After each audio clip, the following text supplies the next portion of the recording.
Hi everyone. I'm gonna be honest. It feels like the internet today is kind of chunky. So, if there's a little bit of lag, I hope you can forgive me. But we ball, hello Adri with the first. We love to see it. Do you all like my new swinging Sobux logo?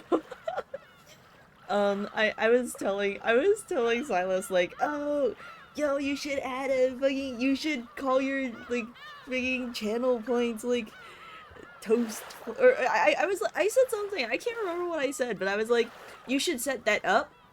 And then you were like, I don't know what that is, and then I was like, oh, because I don't have it set up, so I was like, okay, fuck.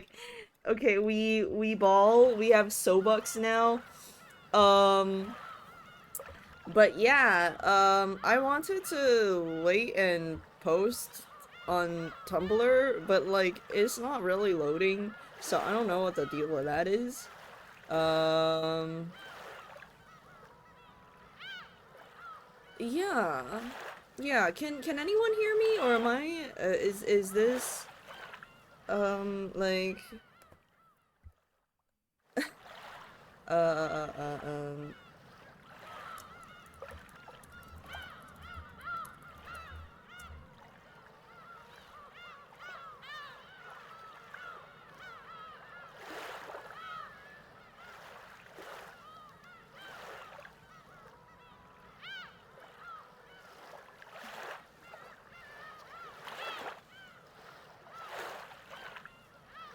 um this homie cannot.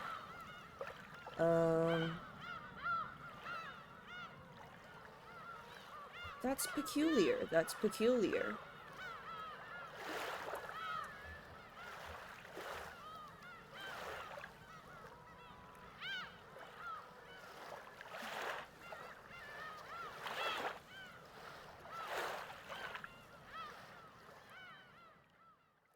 Oh my god.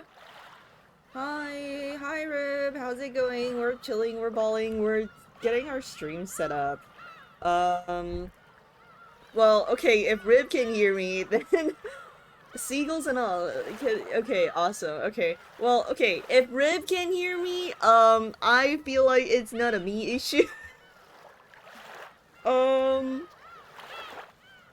okay, we ball and we ball. Okay, let's switch to this. Um, Lamau, the mute, so true. Okay, so let's start this again. Let's load our game. Okay, we're about to have dinner now. I remember we just saw Via Torichi's fuck ass painting. Um, wow. Okay, hold on. Let me scroll back just like a tiny bit. Yeah, we're still like monologuing about Beatrice. Okay, so true. Um, yeah. Just so we all know, look at my beautiful notes. It's so goated. Um, we're taking notes, okay. And we're gonna end up with like one William shits, but it's fine. Time for dinner, that's where we're at. Okay. We can zoom in a little bit.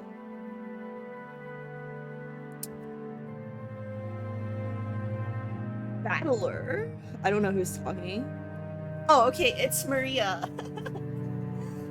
Awesome notes, well done, thanks. Battler!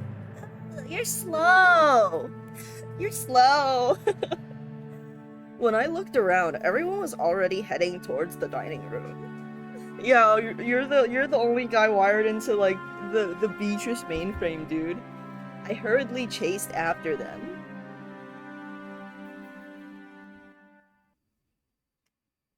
We walked up to the huge double doors that led to the dining room. Genji-san knocked. Genji, how did I have brought the children. Please pardon the intrusion. The doors were open and we were invited inside.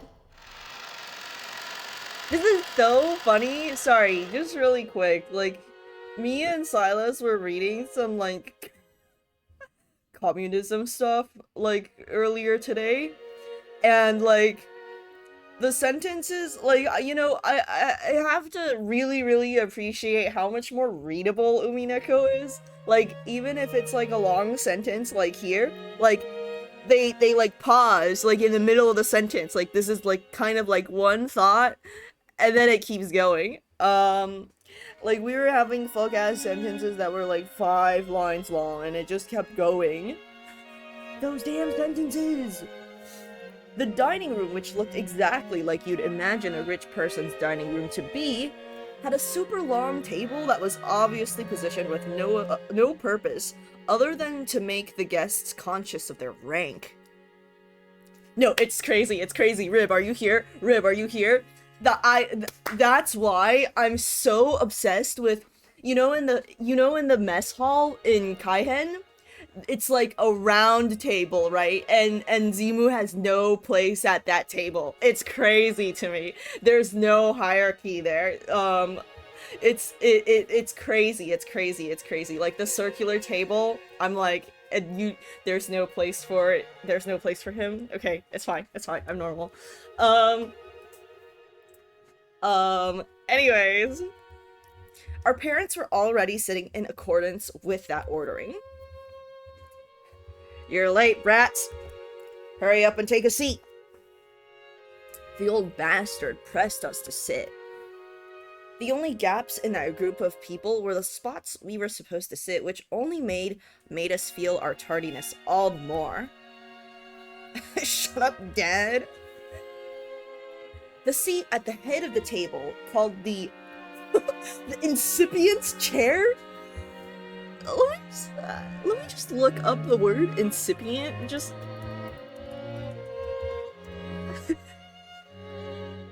girl, what? The incipient's chair was for the most highly ranked, reserved for grandfather. Yeah, see, okay, this is what I mean. I feel like there's a little bit of lag today. I can't even look up incipient. It was still empty. He probably wanted to show up last for dramatic effect. From the perspective of someone facing the incipient's chair head-on, the seating order went from left to right, with the lower-ranking seats progressing in rows of 2, further away from it. So, the left-hand side of the first row, closest to the incipient's chair, was where Uncle Kraus should have sat, since he was the second highest in rank. It looked like he hadn't arrived yet, so that seat was empty. Across... okay. I feel like we gotta draw diagrams for this. This is not sticking with me. Of a person developing into a specified type or role. Like, okay, basically, like, I guess, like, the progenitor or something like that. Okay, wait, I gotta think about this again. Okay, so the incipient is at the head, and the left-hand side of the first row is Uncle Kraus. And then across from Kraus is Ava? Okay. Across from his chair, on the right side of the first row, sat the eldest daughter of the family, Aunt Ava, who was the third highest in rank. The left-hand side of the second row... the left-hand side of the second row was for the fourth highest in rank. There sat my damn dad, Rudolph, and third of the siblings. No, it's crazy, like... This is so awkward. Imagine, like, okay, you marry into this fuck-ass family. I know, it's so funny. Like, just so you know. But imagine marrying into this fuck ass family, and then like you head to dinner, and like, look, you all already know there's some like whacked up shit going on in this family, and then you can't even like sit next to your significant other. Like you gotta like sit in like the back of the bus type shit. Like what the fuck? I feel like every visual novel I've read has been a nightmare with stuff like this. No, that's so true. Across from him, on the right side of the second row, sat Aunt Rosa, the youngest sibling. At this point, you might expect their husbands and wives to come next. That's so fucked up! That's so fucked up! They're really doing some back of the bus shit with the spouses. Holy shit! But nope. Left-hand seat in a third row, rank number 6, belongs to Jessica. Really has a hammer in how fuck ass this family is. No, that's so fucking true. Opposite her was George and Nikki. I sat next to Jessica, and Maria sat across from me. Then finally, next to me on the left-hand side of the 5th row sat Aunt Natsuki, the 10th highest in rank. Opposite her was Uncle Hideyoshi. Next to Aunt Natsuki in the 6th row in the final seat on the left-hand side sat Kyrie-san. The seat opposite to Kyrie was empty, even though silverware had been set there and everything. According to this ranking system, that spot was, where Aunt Rosa's husband should be sitting. Even though he wasn't supposed to be coming, his place was made up. Like what, divorce? Or like, what does that mean? Normally, ranking systems of this sort give spouses equal positions as their partners. But yeah, it's fucking unique. The Ushiro Miya family system was unique. Maybe it's a remnant of male chauvinism? If you start with the assumption that a woman's womb is just something to be borrowed, then the children of direct descendant would come first, directly followed by the grandchildren. In other words, spouses have no blood ties and are therefore placed at the end of the line. Gotcha. The George jump scare is actually so funny. Sit together, wives, and Hideyoshi. So true, so true. It's terrible, but by this system, my grandmother would be ranked even lower than me if she were still alive.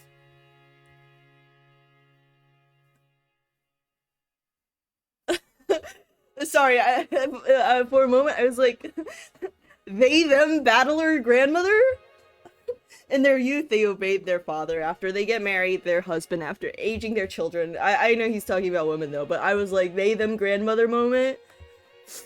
There's the old saying, women have no home in any realm. Long ago, when I was still incapable of figuring all this out, I thought it was so great that we could all chat in our little groups, adult siblings with adult siblings, and cousins with cousins. However, now that I can re-examine the seating order after growing up a bit, it stirs up some very complicated feelings in me. Aunt Natsuki, who is married to the eldest son and was the de facto number 2 in managing this family, sat to my right, which meant that she was 2 steps lower than me in the ranking order. Yeah, she runs the fucking kitchen and she's lower than Battler. That's fucking crazy. Long ago, before I was a male feminist. So true, so true. It was hard to imagine what might be going on inside her heart. That's why I made a small apologetic gesture towards her before sitting down. How nice to see you, Battler-kun. You've grown quite tall, haven't you? Yup. 6 long years of eating well, sampling various cuisines, and deriving sustenance from Mother Earth's bountiful gifts. Hard work, but I pulled through. Growing just like a boy, I see. How tall are you now? I guess about 180 centimeters? But Aunt Tsui, that's where you're supposed to say, Heck, sounds like all you did was eat. Huh? Oh, I'm sorry. After a short pause, she did laugh with me, but it seemed she couldn't quite figure out what she was supposed to be laughing at. Yeah, I'm honestly not really sure either. This woman is Aunt Natsuki. She's the wife of the eldest son of the family, meaning she's my father's older brother's wife. Is it simpler if I just call her Jessica's mother? Yeah. Feels bad to say it like this, but while I didn't exactly, like, dislike her, I didn't particularly like her either. Battler, like, not quite hate her moments, but he's getting there. He's literally not even that tall. The liar! He's lying for clout! She hardly ever spoke with us kids, and all my memories of her involve her talking to the adults about complicated things with a scary look on her face. In fact, since we hardly ever exchanged words, I spent a long time trying to figure out how I should approach her. Though my efforts seem to have ended in failure. The silverware sat neatly on the table, but the meal itself hadn't been brought in yet. As a general rule, you couldn't start a meal until the person sitting at the head of the table arrived. So, as long as grandfather didn't come, lunch would be put on hold indefinitely. Not even the appetizers would arrive! Simply put, the silence in this room was caused by our parents enduring their hunger while they waited for grandfather to arrive. However, the grandfather from my memories would always show up on time to meals like this. He was the kind of person who would never be so late that it kept everyone waiting, especially after the entire group had arrived.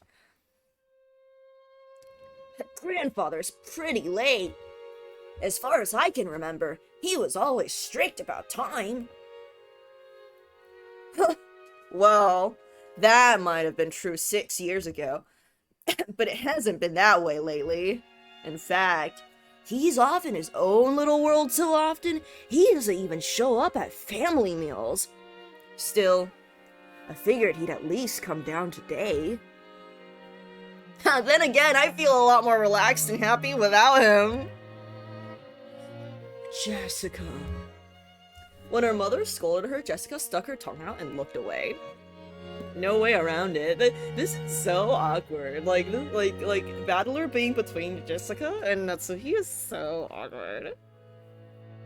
Also, like, I'm kind of obsessed with the way, like, Natsuki's hair seems to, like, be, like, kind of dyed at the bottom. It's, like, more red than, like, at the top. I'm, like, intrigued.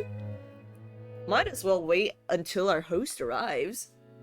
When I glanced at the clock, I saw that it was almost 12:20. You know, let's take some notes. Fuck as dinner table arrangement. Male chauvinism? I think that's so funny. Valor is so funny. Kinzo's fucking late.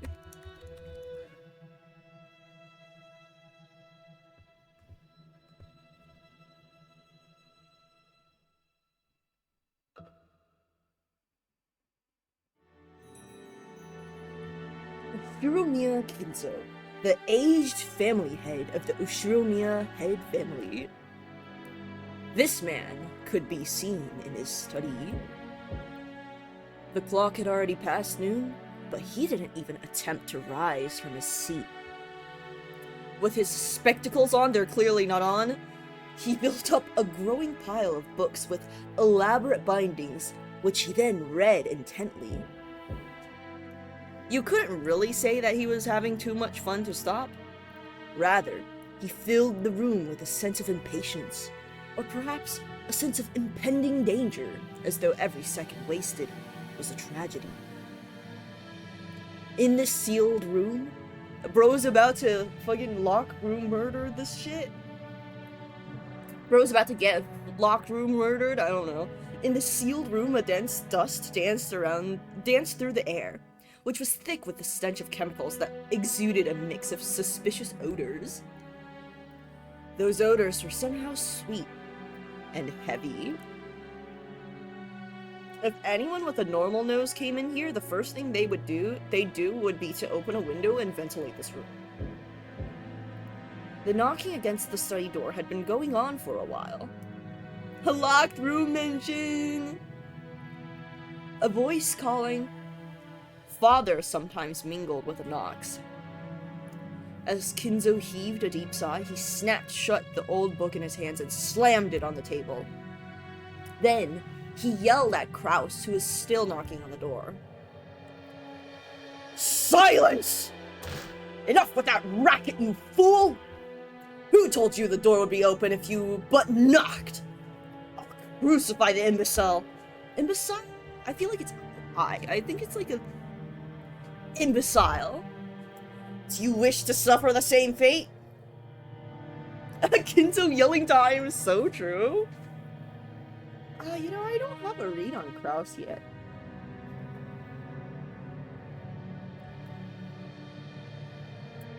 Father, this is the day of the family conference, which happens only once a year, is it not? Everyone's gathered down below. Please come out. Kraus called out to his father through the door. Kinzo always shut himself up in the study, hating it when nearly anyone, even his family, entered the room. For that reason, Kraus had no choice but to call to him from the corridor like this. Molest me not! Just who is this everyone of which you speak? Do you mean the fools trying to drag me out of here? Then kill them all! Tear them apart, use their bodies for firewood, and feed them into the witch's hearth! Put a pot in that hearth to boil the wormwood. Force the imbeciles who dare try to lure me out. He's so locked into being mad, out of here to drink the broth of the apocalypse. I will soak their dregs in liquor.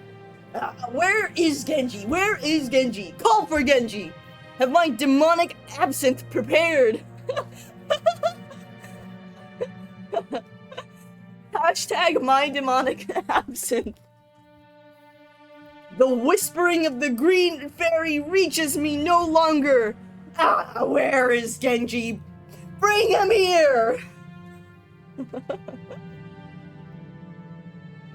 Where is my male best friend for real? On the other side of the door, Kraus, Nanjo, and Genji kept waiting for the master of the house, who stubbornly refused to come out. Looks like he hates me to the core. My voice doesn't reach him anymore. I don't know. I don't like the delivery. My voice doesn't reach him anymore. Kraus shrugged as though saying it's no use and smiled bitterly. From the beginning, he hadn't really expected his father to respond to his calls. However, since it was the duty of the eldest son, he had tried it as a formality. Kinzo-san, your sons, daughters, and grandchildren have come to see you. Have they not? Could you just let them see your face, if only for a short while? Shut up! Be silent! You dare to admonish me, Nanjo? I never told anyone to get you. I told them to get Genji! My male best friend! Now call for him immediately! I think it's so funny because Genji is literally right there. Like Kraus, Nanjo, and Genji were all standing right there, and he's literally there. Now call for him immediately. Time is short, and the apostles are already readying their trumpets. So why can't you foolish sheep understand? You fucking sheeple! Your performance is so good as always. And Genji is just straight up there like, Kinzo slammed an old heavy book against the table over and over. That racket clearly expressed his great displeasure. Kinzo put his spectacles down and flew up from his chair.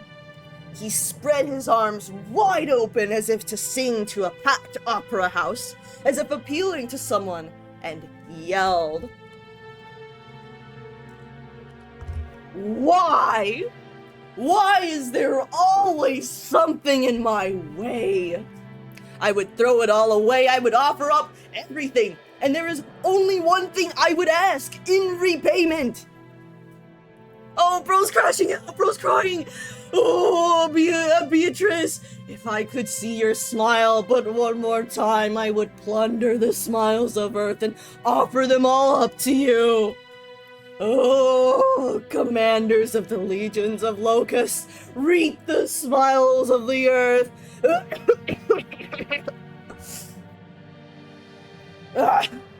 Everything is filthy. Everything is irksome. Why must I suffer this impediment on this most precious of days?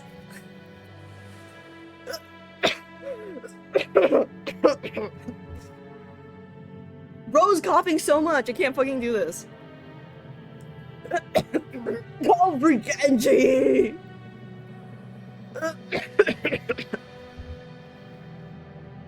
Me waiting for my Beatrice? Fumo Fumo? Oh my god!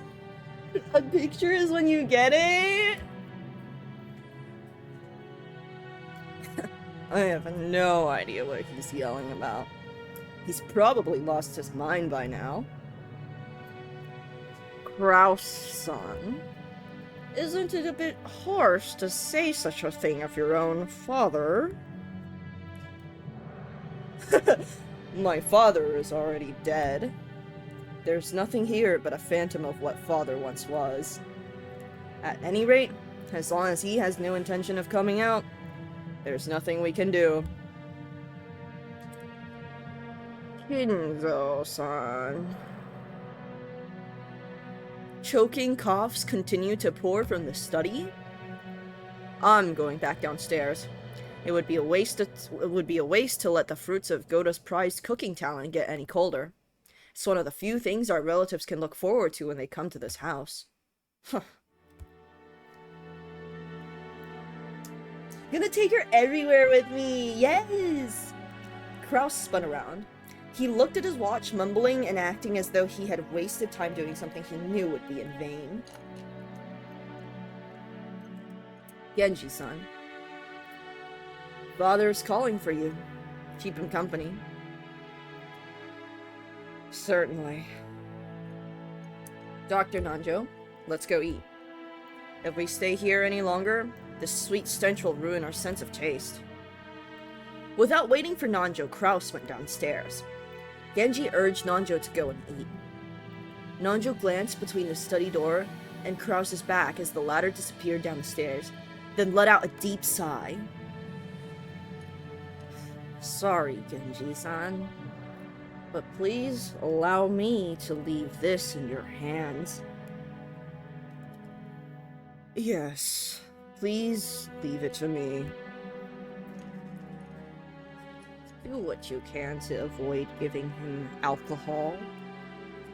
That's a habit that's far too difficult to break. Is Genji not here yet? Who dares keep Genji from coming? Where's Genji? Call for Genji!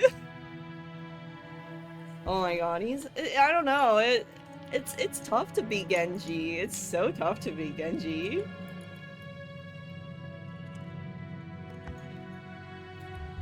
Please allow me to handle the situation here. Very well. Forgive me. Genji's so strong. Nanju bowed slightly and descended the stairs. Genji watched him leave, then knocked on the study door. Master, it is Genji. Genji?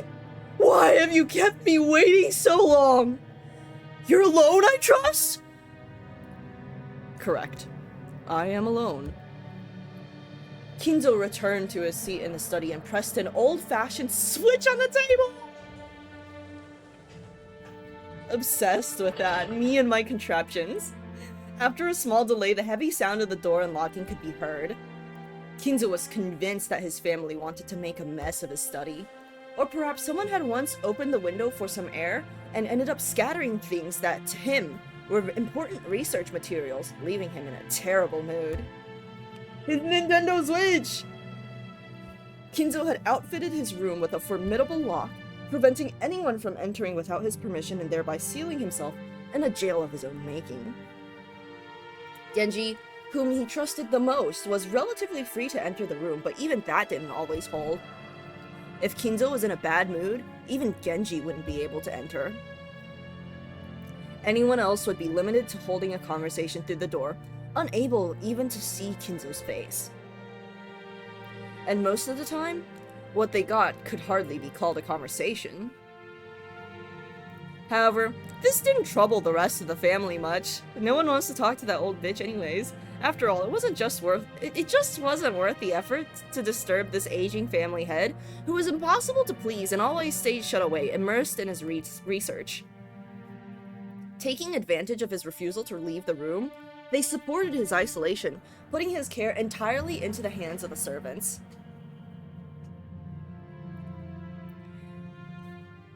Genji, my usual. I'm busy.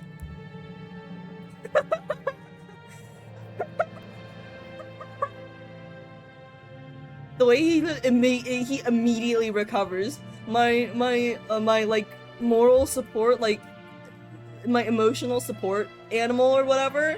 Like he's normal now. He's like okay now. Yes, sir. Genji headed to a corner of the study. There, suspicious-looking bottles boasting venomous colors were on display. They were actually liquor, but considering the shady atmosphere of this room, one might easily suspect them of being some ghastly poison. Genji is his emotional support animal, he literally is. Inside the study, the mysterious collection of books gathered by Kinzo had grown into a mountain. They were bizarre, ancient, or banned books. All of them either forbidden, cursed, or sealed.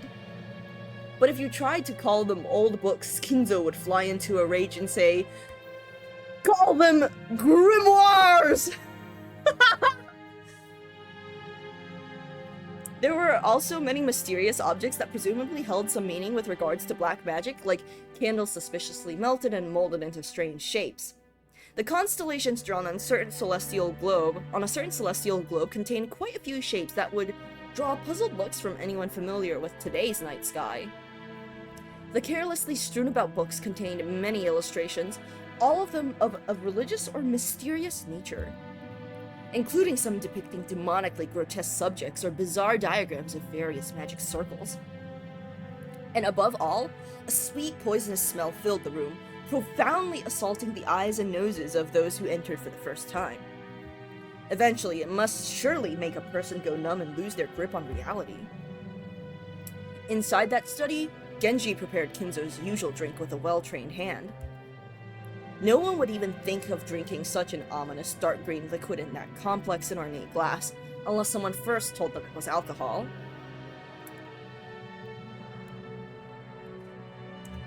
Kinzo is once again crashing out in his study. No, I should say it here. Kraus tries to...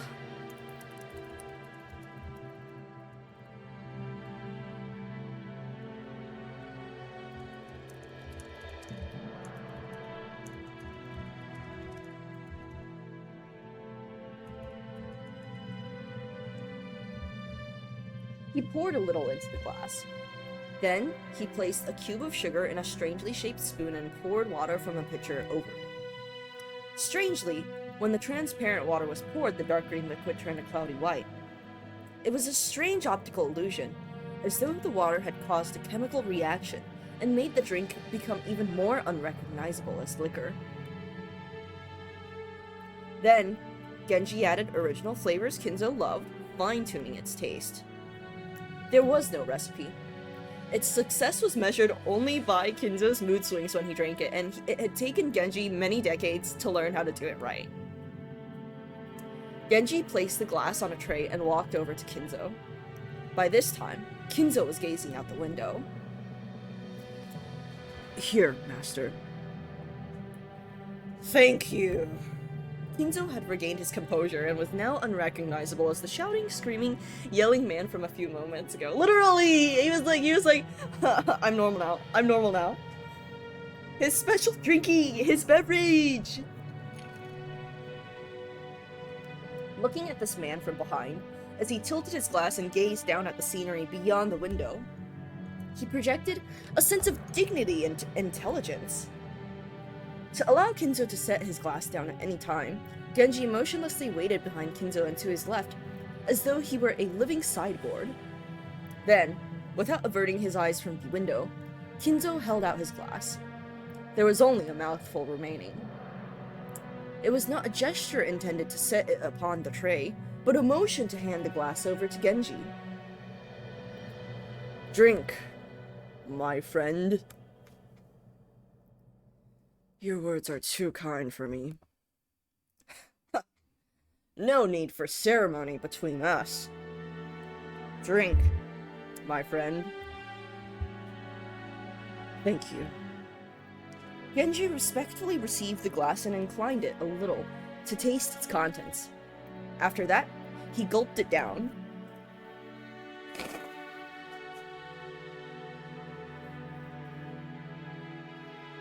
Imagining in a sippy cup, so true. I don't want your shit beverage, sir. I don't want your shit beverage that I made for you, sir. I attempted to imitate your concoction, but no matter how I try, I cannot replicate the taste. The way you make it is pure relish. Thank you very much. It is the fruit of your guidance, master. Kinzo smiled at his loyal subject who refused to put aside rank even when asked to. However, he was not making fun of him. His smile was relaxed, as though chuckling at a close friend's old, unshakable habit. We have grown old together. We stopped counting the years long ago. It is entirely thanks to you, master, that I have been able to live like this until today. Kinzo gave a faint smile as if to say he didn't need any flattery. Until now, you have served me exceedingly well. My sons call me eccentric. The servants that were once many have all quit in their fear of me. Only you serve me even now. Your words are more than I deserve. My life will not last much longer. My sons are vultures, lazily waiting for my— Oh my god, is he gonna leave everything to Genji at his will? Lazily waiting for my inheritance to fall into their hands. Grouse is a fool who squanders money like water, who throws away 2 gold coins to obtain 1. And then he has the gall to claim that he's earned money. Ava is a slave to money who thinks of me as a mere chicken. When I die, she plans to use my bones to make a broth. That dunce Rudolph just wants to fool around with women. Rosa bore the baby of a man who came from nowhere and about whom we know nothing. Jessica is incompetent and uneducated. George has none of what it takes to be a man. Battler is a fool who threw away the honor of the Ushiromiya family. And Maria is obscene to the eye. Why is the Ushiromiya blood so incompetent? Is there no one worthy to inherit the glory I built? Of course, I know. This is part of Beatrice's curse, I know it! You golden witch! What are you? Are you trying to take revenge against me in this way? If you want to hate me, then do so. If you want to run away, then run! I won't let you go, I won't let you go, I won't let you go! You belong to me! You must always be in my arms for all my life. You must stay in my bird cage for all eternity, whispering only to me. Beatrice, why? Don't you think it might be a you problem, man? Why won't you smile back at me? Oh, oh.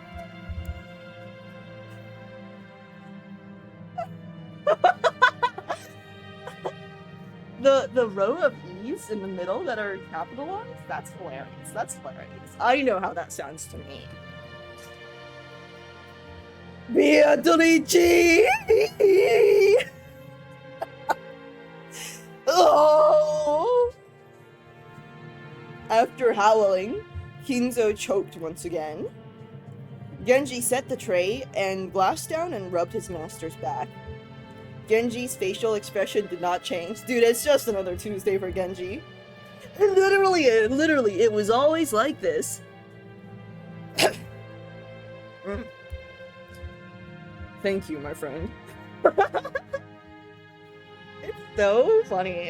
It's kind of funny. Like, you know, it's like kind of like, it's kind of sweet in some way that, you know, it's like he's okay with, like, Genji seeing him crash out like this all the time. I was supposed to stream in a couple minutes, but I saw you were so high first. Hi, Clef. Hi, Clef. Yeah, he's having a soup kind of mood today. A brothy mood. Yeah. Thank you, bestie. Genji just like, I don't know what to say here, brother. When his seemingly deranged fit subsided, Kinzo regained his composure once again. It was like seeing two different people, a wild Kinzo and a composed Kinzo, living together inside one body. And so, I have decided I cannot bear to spend my dimmed remaining years procrastinating like this. If I have one final coin to bet, then I choose to abandon it to the whims of the demon's roulette. The power of magic is always determined by the risk of the gamble. Like visiting a shrine at the hour of the ox in ancient Japanese sorcery, to nail a curse doll to a tree. Magical power is produced specifically because of the risk that it will be seen within the 7 days the curse takes.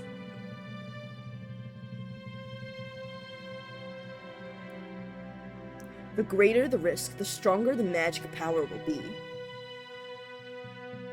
Many miracles that happen in the... Sorry, I'm not doing the voice anymore. I'm kind of locked in on this because this feels important. Hold on.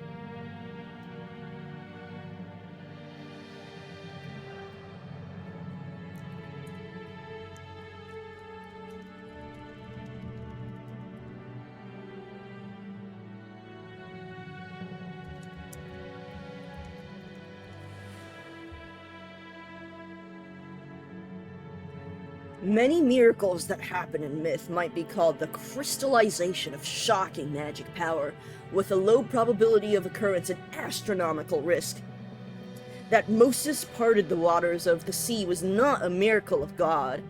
The risk of that desperate situation, cornered by soldiers on the Red Sea's shores, weighed upon the scales of slaughter and gave birth to that miraculous magic power. If the same thing occurred again on that same scale, the sea would surely fail to part. After all, Moses was able to magnificently summon a miracle engraved on but one of the countless, innumerable results on the roulette of those with power. This is the force that can triumph over astronomical odds. Indeed, good fortune that can grasp miracles is magical power itself.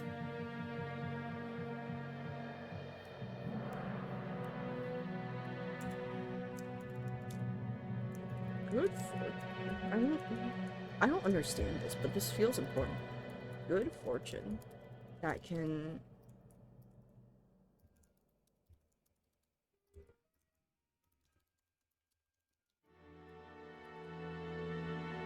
I don't know if I understand what he's saying here.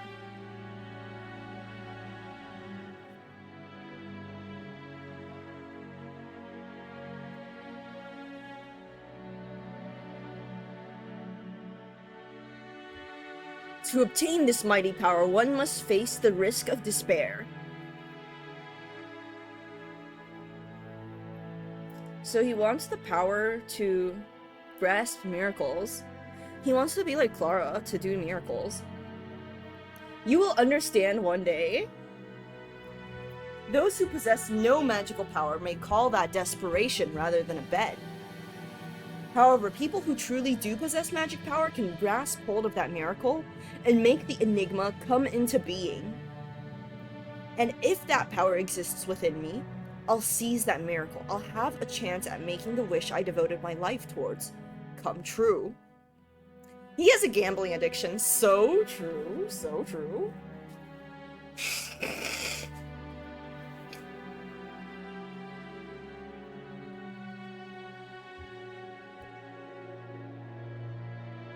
Kinzo looked up to the sky outside the window. He spread his arms as if appealing to someone in the skies. Bro is always like Titanic posing. If only I were capable of grasping that miracle.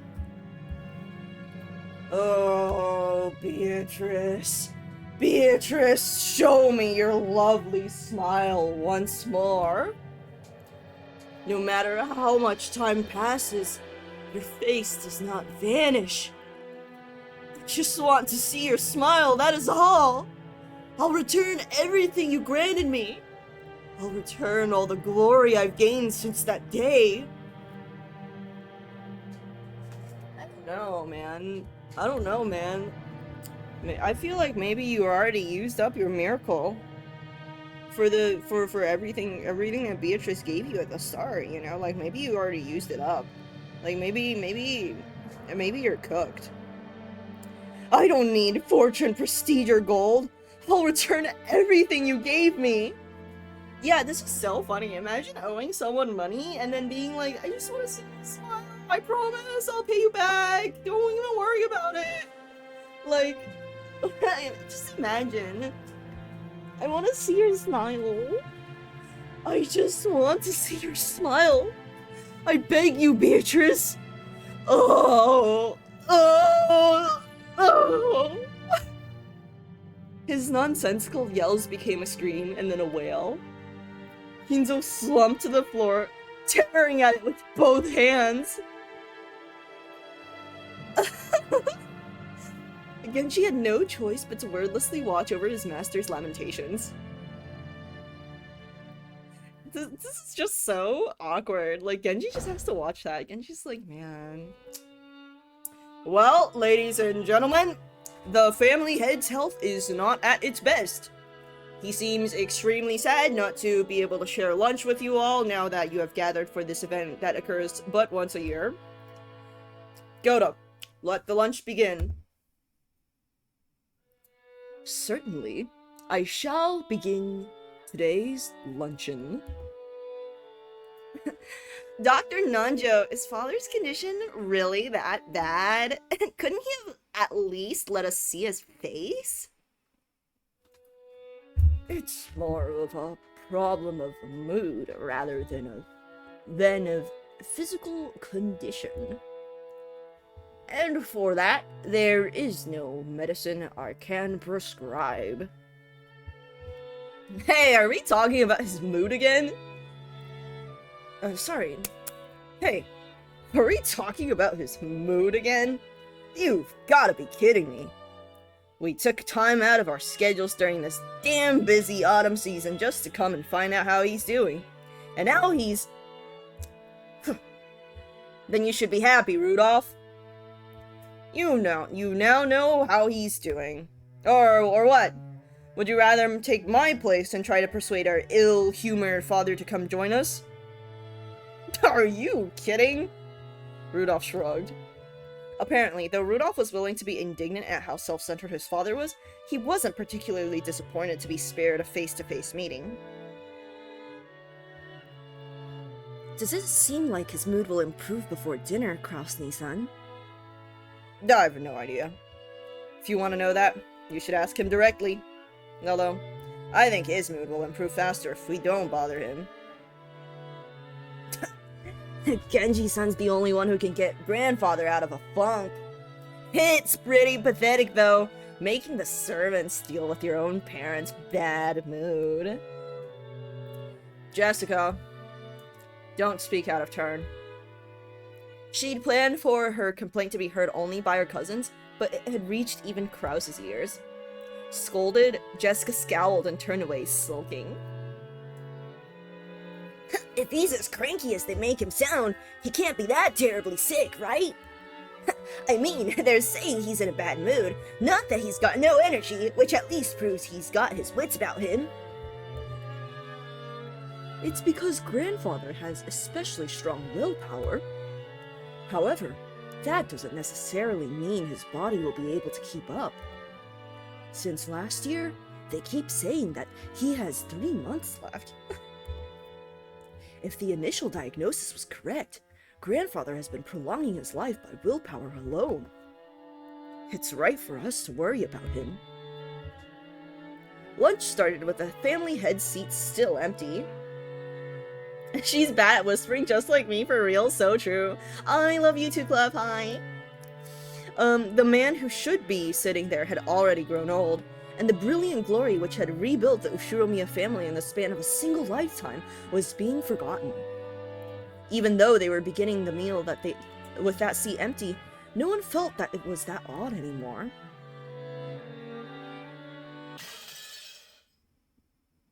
Oh, is that it? Oh, that's lunch?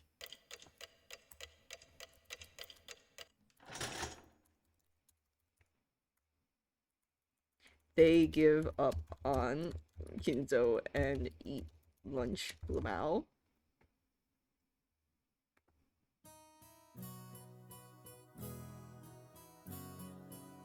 The Ushiromiya Family Conference was held once every year, on the first weekend of October. If a normal family were to hold a so-called family conference, you'd expect it to be nothing more than a reunion of rarely seen relatives who greet each other around buckets of sushi or something. However, part of the family's great fortune had been lent out to grandfather's children, and no one in this family was considered an adult until they had met with success in business, so this meeting literally was a conference. How much of the fortune was invested? What sort of business was conducted? How much profit was earned? This sounds insufferable. As a result, how much of the fortune borrowed from the main family could be repaid? Or, possibly, how much more would be borrowed for future business ventures? What lessons had they learned, and what could they learn from their mistakes? It seems that topics like these were discussed very seriously in the past. My dad said it was like lying on a bed of nails. Apparently, it used to be a very serious family meeting where people were bathed in scornful and angry voices, and some people even got slapped despite their age. However, that had become a thing of the past. Now, with everyone pursuing their own business ventures and achieving success, it was becoming more of a normal yearly get-together.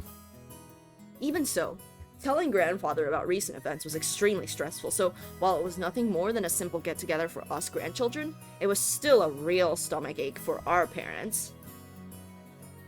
I can't wait for you to get to the math part. Oh my god, the math part! Oh my god, is this like Mario's hashtag my missing fortune that like he's blogging about all the time?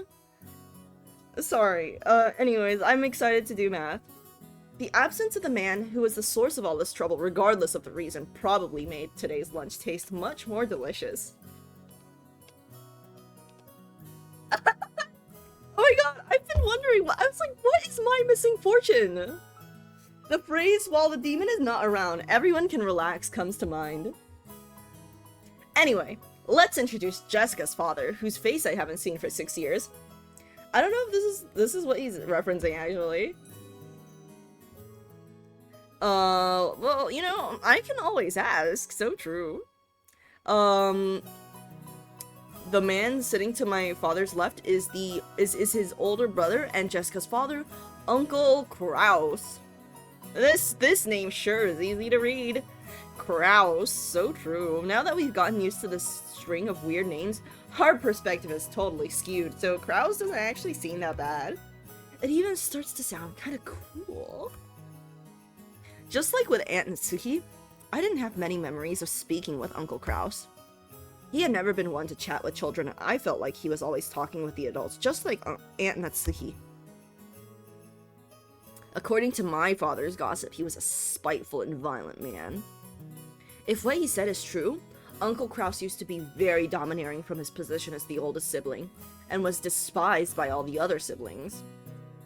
Though despite that, those siblings all seemed to be chatting happily together. Oh well, if their relationship was bad when they were children, sometimes when people grow up and live apart from each other, their relationships change. So true. That's probably what this was. After all, they all had children of about the same age.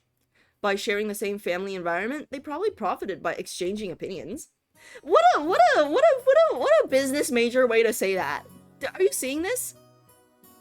They probably profited by exchanging opinions? Business school ass? Maybe because of that, a short while ago, the circle of parents began to discuss the exams Jessica and I would be taking.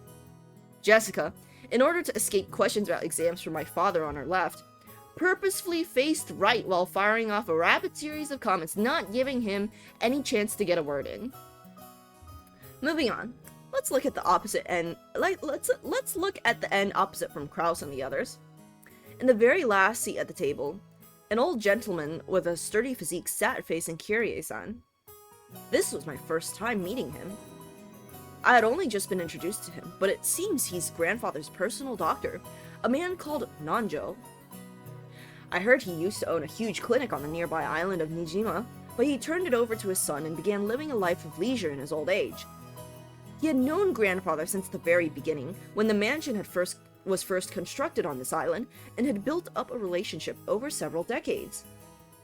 I thought at first that the two of them might have gotten to know each other through grandfather's suspicious hobbies, but it seems he was actually grandfather's chess partner.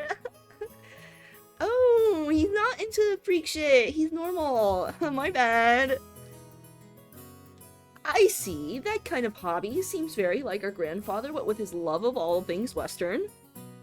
Nanjo's probably the only person who can enter Rokkenjima despite being neither a family member nor a servant. He looked like a calm old gentleman as he listened to the discussion between Kyrie and the other woman, who sat near to him. Considering how long he stayed by the side of our short-tempered grandfather, his generous heart was probably nothing to laugh at. Still, even if he was a family doctor, having anyone outside the Ushiromiya family attend the family conference was a little odd. It made me think that grandfather's condition might have worsened so much it'd be a major topic of discussion at today's conference. After all, George said something like that just a second ago. Something about how we've been getting continuous reports since around last year that grandfather didn't have long to live. It's nasty to think about it, but consider how rich grandfather is. At the time of his death, his wealth will suddenly be released, probably along with a fair share of our parents' stomach acid, and it'll lead to ulcers for everyone. After all, this sort of thing just gets messier when there's more wealth to be divided. There's a good chance they'll be talking about stuff like that at the family conference. Still, it's not like it's got anything to do with us kids. Finally, even though he hasn't shown up, let me introduce our grandfather. The person who should be sitting in that incipient's chair is Ushiromiya Kinzo. It really sucks. Everyone else in the family has these weird names, but he's got this perfectly normal one himself. If only his name were written Kinzo, but he let us call him Goldsmith or something. I'd totally freak out. Battler should...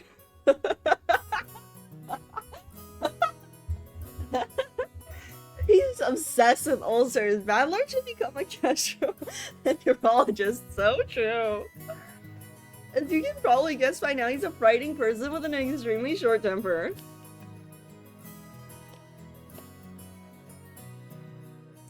I'm one of his grandchildren, not a son, and I haven't seen him since elementary school.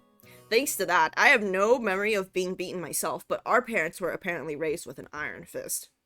That earlier conversation between my dad and Uncle Kraus about who should go convince grandfather to come down seems pretty darn funny once you know their background.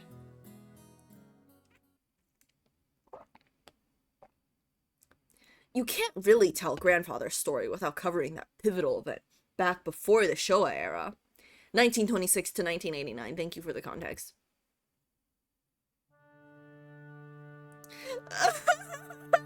We're getting a fucking history lesson. Until the Meiji 1868 to 1912 and Taisho 1912 to 1926 eras, the Ushiromiya family was great and prosperous. They owned several spinning mills, making them rich enough to just double over laughing every day as the money kept rolling in. Incidentally, grandfather was a member of a branch family and had pretty much nothing to do with the main family. Not only was he way down the list of people who could inherit the headship, but he had hardly any contact with the glamorous main family. The red background, the earthquake, the Kanto earthquake mentioned. However, during the Great Kanto earthquake in the year Taisho 12, 1923, the mansion owned by the Ushiromiya family in Odawara was flattened. The spinning mills in Tokyo were all burned down in a huge fire, and the Ushiromiya family lost most of its wealth and family members in an instant. So once they started trying to figure out who the successor to the Ushiromiya family should be, they apparently found no one remaining except Kinzo and his branch family. In Kinzo's later reminiscences, he referred to this as good fortune so great that it overturned fate. With that, grandfather's boring everyday life did a 180.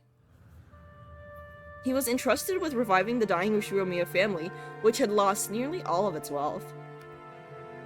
However, just because he had been entrusted with this task, didn't mean he could accomplish it. Apparently, those around him weren't really expecting much. However, this is when grandfather began displaying his extraordinary talent and good luck. Grandfather used all of the family's remaining wealth, as well as everything from the hair on his head to his toenails, as collateral in order to borrow a massive amount of money. Once he'd built up a gigantic war chest, he immediately invested in businesses. It was like someone tumbling down a hill on a bike without any brakes, and then jumping onto a neighboring bike and then another one. Just like some crazy street performance. I'll bet everyone thought grandfather had no business ability whatsoever. However, after several miracles and turns of good luck, with coincidences piling up and every chance taken advantage of, he was suddenly in control of powerful connections with the occupying forces. At that time, MacArthur and the GHQ were the ultimate authority in Japan. Grandfather, in a twinkle of an eye, began succeeding in business under the protection of the occupying forces, quickly becoming very rich. Oh my god. Comprador ass? Alright, my time to stream. See you.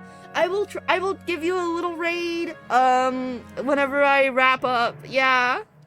See you. Have a good stream. Okay, bye, homie.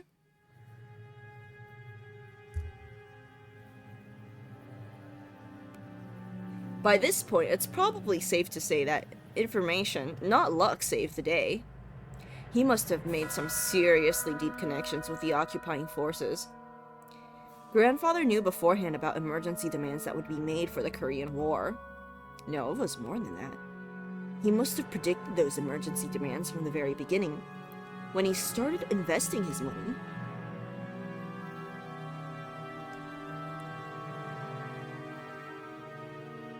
The history books make it sound like all of Japan made a large profit off of the emergency demands during the Korean War, but that isn't actually true.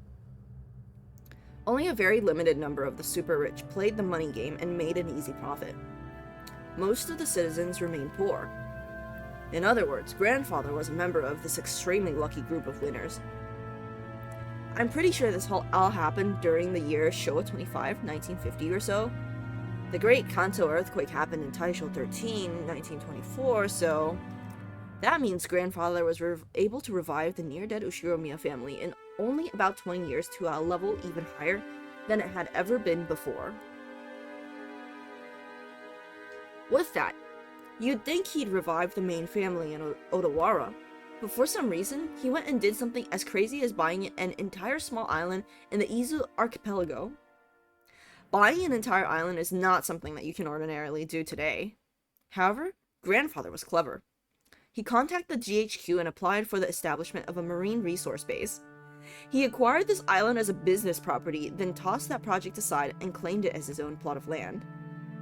After the war, there were prevention measures against food shortages, and having the sponsorship of the GHQ meant that nobody could oppose him.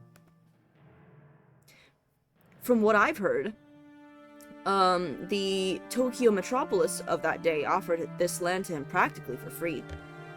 Later, Tokyo made difficulties by telling Kinzo to return the land, but the pushy GHQ intervened.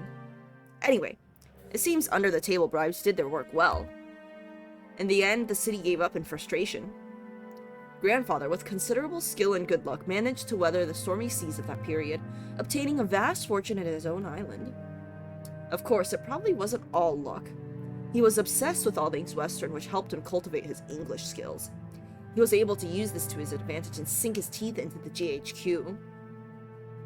A mansion was built on the island soon after. This mansion, in fact. Grandfather, with his love of the Western style, made this once uninhabited island a canvas upon which he could realize his dreams to his heart's content. My missing island.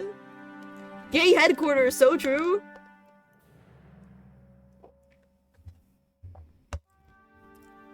He now had the Western mansion of his dreams, overflowing with emotion and atmosphere, in a beautiful garden featuring all sorts of roses.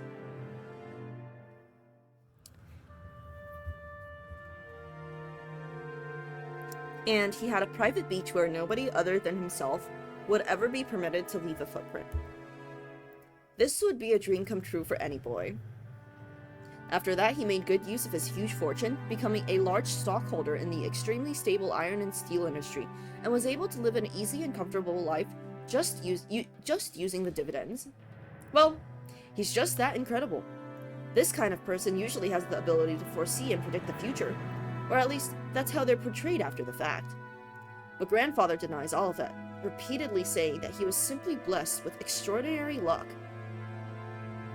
Anyway, even a lord like that can't help but grow increasingly eccentric when locked up alone on an island where all his dreams are made real. Everyone knows that he's had a Western obsession from the start, but none of our parents really know when his bizarre black magic hobby began. Did his love of black magic begin way back when he became fascinated with everything Western? Or did his miraculous stretch of good luck while reviving his family cause him to feel a mysterious power in himself? At some point, Grandfather began to make the research of black magic his life's work. He filled his study up with suspicious books, chemicals, and magical items as he became increasingly bizarre. Ever since daylight savings, I've been napping when these start. It happens. The time change can fuck you up. My missing hour. So true. From what I've heard, those around him warmly watched over him, figuring that someone who had achieved success in life had a right to do as he pleased, but there's no way that's true. They were probably just creeped out, thinking, that's disgusting, I don't want to get involved. Anyway, that agitated period was an age of big gambles, with both opportunities and risks.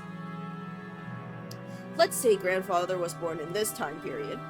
He would have had no opportunities and would probably have advanced like a chess piece from mandatory education to college at a leisurely pace, never becoming more than an average salaryman. If that had happened, he'd probably have sat somewhere happily talking behind his boss's back. No, not in a fancy dining hall like this. More like a table in some bar. Then again, I'll bet this family conference would be a whole lot more relaxing if that were the case. Okay, that's enough about the old geezer. Okay, well, I'm gonna think about it for a little second. Because, you know, bro did talk about, like, high risk, high reward earlier. And I wonder, right, like, if you can trade off the lives of other people as like the quote unquote like cost for these miracles. Like what if Battler has the cause and effect like flipped around, right? Like let's assume magic is real. Like to Battler, right, it looks like okay, there was a huge catastrophe in the main family and nope, no one's died yet. Yeah, we stayed tuned then. Yeah, okay, like, Battler thinks, like, oh, the Ushiromiya main family collapsed due to the earthquake and the fires, and that's why Kinzo could, like, inherit the wealth. But, like, maybe it's like, sorry. Like, maybe Kinzo made that happen, right? Like, maybe he was scheming. And not necessarily even that he was scheming, but because he insists it's luck, right? So it might just be like a thing he paid for, right? With magic. More importantly, let's talk about this incredible lunch! Okay, Kinzo backstory. Think about this. I think, dude, the thing with his obsession with the West, and like his ties to like the GHQ, like I'm like there can be themes here, but I don't know if there are. Like, it might just be, like, the justification for, like, how we're in this current situation. Like, maybe it doesn't mean anything deeper.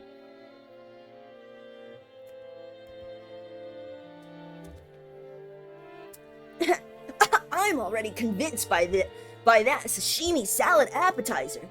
Goda-san's an excellent chef. Plus, these fish were caught in the adjacent seas, weren't they? They're totally different from the sashimi you get at the supermarket.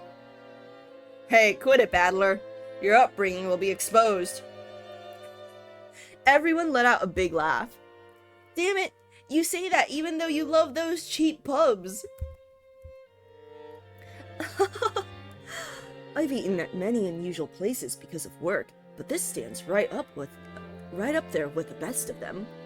I'd be willing to bet Goda-san used to be pretty well known in those circles.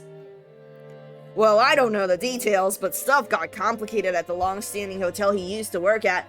What with them opening a new establishment with the same name and breaking into factions or whatever it was. The restaurant schism! In the middle of all that, he was apparently forced to retire. At that time, Mom just happened to be sending out job offers for a servant. As Goda's right there! As Goda removed the empty plates, he began to recount his own bumpy past without losing his smile. The world is a difficult place. However, thanks to the Madame, I was given a chance to display my skills as a chef once again, this time for the Ushiromiya family. Although I enjoy experiencing the smiles of a larger number of people, I also find it quite entertaining to perform more delicate work that can please the limited number of those who have employed me. All this is thanks to the opportunity given to me by the Madame. Goda-san respectfully bowed his head towards Aunt Natsuhi. That's because you are the most talented of the applicants. The decision was purely objective, not based on personal feelings, so there's no need to thank me. Dang, why does Aunt Natsuhi always have to sound so indifferent? If only she spoke with a bit more kindness, she might leave a different impression.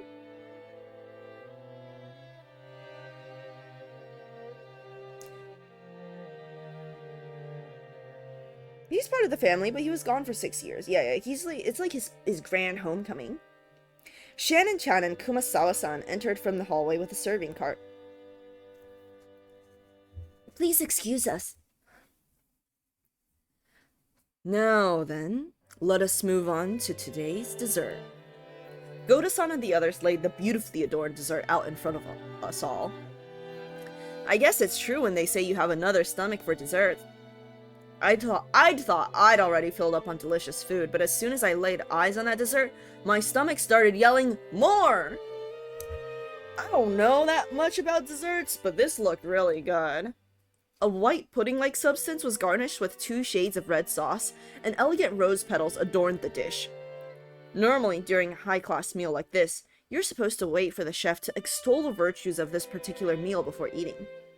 However, Maria was completely indifferent to strict rules like that, so she got excited by this beautiful and delicious-looking dessert, jumping into the fray as soon as it was placed before her. Aunt Rosa scolded her, calling it bad manners, but George responded by saying, No, it's okay. It's blood. Maria's so relatable. She's so real. This part's sour. This part's sour. Battler, this one's no good. Maria exclaimed as she sampled the 2 colored sauces. What? Some are good and some bad? Okay, I'll give it a go. Apparently, one sauce was sweet and the other sour. Despite it being bad manners, I also stuck my little finger in and licked it.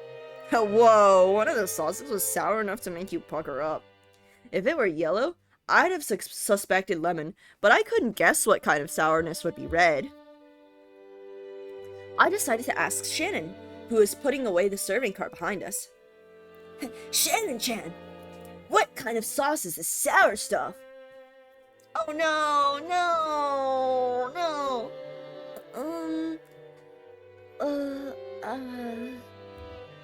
Shannon-chan hesitated. Maybe her job was just to set the table, so she doesn't really know. Still, even considering that, she seemed pretty stressed. Okay, wait, your finger? Filthy. Disgusting, man. Actually put his neck on the chopping block. It's so over. Girl has no clue ever. I love her. Maybe I shouldn't have asked. Or did they use some ingredient that we'd be better off not knowing about? While Aunt Natsuki made a gesture that seemed to indicate an oncoming headache, Kumasawa-san, who was setting the table at the opposite seat, began to chuckle. What do you think we made it out of? Oh, it'll shock you. I don't have a clue. Wait a sec, Kumasawa-san. That laugh's pretty creepy. So what is it? Don't tell anyone, okay? Listen very carefully. Kumasawa-san leaned across from the other side of the table. I leaned forward myself when she asked. Their interest caught Jessica, George, Aniki, and of course Maria also put their ears closer. What? What? Quickly! You see, the sour part is made from juice squeezed from a mackerel. What? Mackerel? That's crazy, we all thought, horrified. Only Maria accepted it, nodding sagely. Huh? Mackerels are sour. This is what comes out when you squeeze them. When Maria started clamoring that mackerel were sour, the adults were unable to contain their laughter. Only Aunt Rosa, her face red, whispered to Maria that mackerel is sour only once prepared as shimisaba. Ah, now I totally remember. Kumasawa-san was always like this, wasn't she? Her mackerel obsession? Oh my god. I think I remember her tricking me too in all sorts of ways when I was young. The most lethal has got to be that one. Those flimsy black things in Chinese dishes. They're kikurage mushrooms. She told me they were penguin meat, and I went all around school like a smartass telling everyone, didn't I? Kumasawa-ba-chan, You sure haven't changed.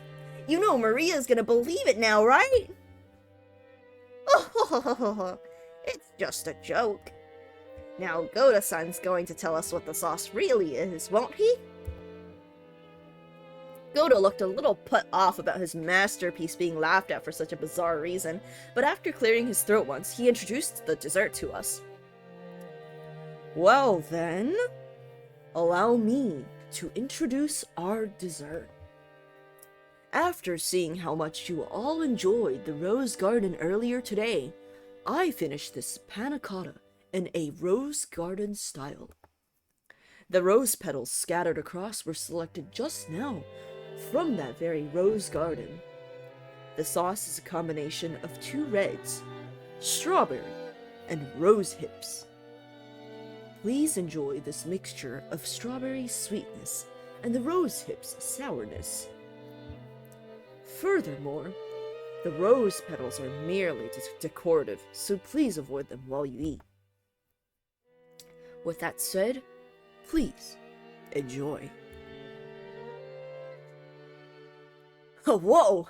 Man, I almost want to applaud before eating. Just like with medicine, reading the detailed description first seems to make it work a whole lot better. As Goda-san elaborated on the details of this dessert, it started to feel even more appetizing. Seriously, should you call him subtle or just talented? The dessert was probably planned from the beginning, but taking the hint when we all stopped in front of the rose garden earlier today, but look, this is like, he can just be a one-trick pony because, like, who wouldn't stop in front of the rose garden? Like, let's be real. He displayed an incredible and timely awareness by just adding a few rose petals from that garden. This combination of sweet and sour was also exquisite. If it was just sweet, you'd just get used to it and bored. You'd just get used to it and bored halfway through. But if you reach the sour sauce at that point, you'd get a really vivid taste. And then, once you return to the sweet sauce, all of the sourness in your mouth would be replaced with an enjoyable sweetness. I'm sure everyone else felt the same way. Every time Goda-san passed by one of our seats, someone praised the taste and his presentation. How is it, madame? Splendid as always. It is worthy of entertaining our guests. I am most grateful for your words. Madame, did you know? I have heard that rose hips has the ability to cure headaches. I thought that you in particular would appreciate it, so I had it specially prepared. Is that so? Thank you. See, didn't I tell you, Natsuhine-san? Rosehip is great for headaches. So it seems. I do hope it actually helps. Ha! Goda-san, I love you! Hey, later on, why don't you tell me how they're treating you? Or if you can't, just let me know what sort of salary you like. Having your talent confined to this small island is sacrilege to humanity's cooking culture. What do you think about working your craft for my company and delighting all our customers? Hideyoshi-san, are you trying to seal away our Goda? Nah, that won't do it all. We'd better start treating Goda better or he'll get snatched up. Yes, you really should. If you don't, someone's gonna grab him and you'll be stuck with 3 meals of a Kumasawa-style mackerel cooking a day, won't you? That's harsh. It seems someone's holding a grudge against me. Everyone let out a huge laugh. According to Jessica, Kumasawa-san's mackerel jokes were a running gag that our parents had long since gotten used to. Kumasawa-san often claimed that mackerels had precious nutritional value, which could slow aging, make people smarter, and more. Just more. Supposedly, while it couldn't stop the outward signs of aging, it helped prevent it on the inside. Since she was still spirited enough to tell these kinds of jokes at her age, there must be something to that theory. In that case, if you'll excuse me, prepare yourself for tonight's dinner. I'll be cooking plenty of mackerel dishes for you all, so you'd better look forward to it. We sure will. Can't wait to get all puckered up from tonight's shimasaba. That sounds wonderful. I wonder if they'll be serving any good Japanese sake. Oh, we certainly will. Haven't you heard of Rokkenjima's famous mackerel shochu?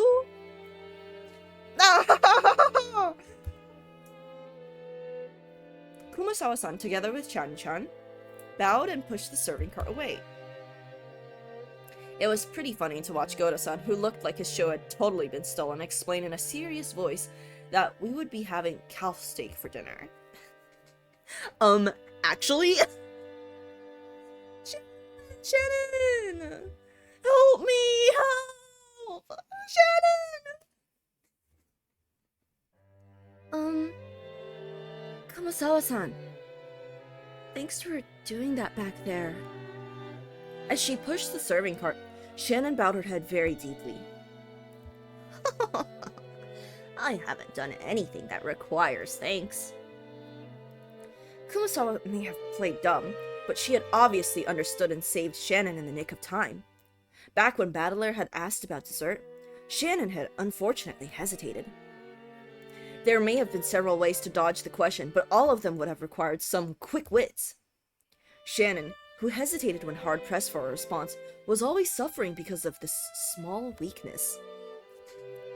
If only Shannon had a little of the craftiness needed to cleverly shake off a mistake, like Goda, her life would have been a bit easier. The fact that she could perform other tasks flawlessly made this weakness even more unfortunate. However, there were some who understood Shannon's honest nature, her inability to gloss over a mistake and draw attention away from it. That was why Kumasawa had smoothly come to her rescue. I just heard from Genji-san that there will be a change in the afternoon shifts.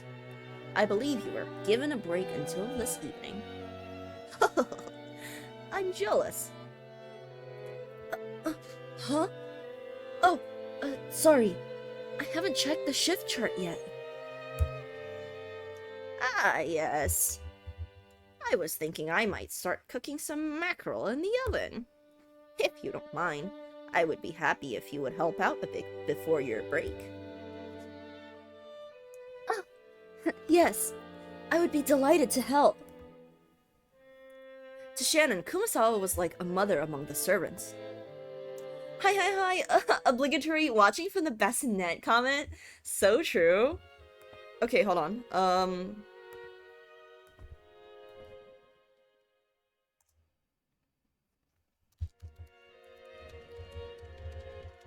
Shannon's everything to me. I can see the Golda culprit theory though. Goda's sick ass dessert. But like, he felt disrespected.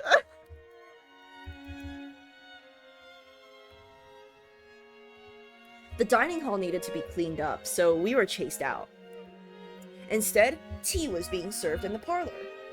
Apparently, they'd prepared the black tea that Aunt Rosa had bought for Aunt Natsuhi. Maria said she also wanted to have some black tea, but my old bastard said she couldn't and told us children to go play outside.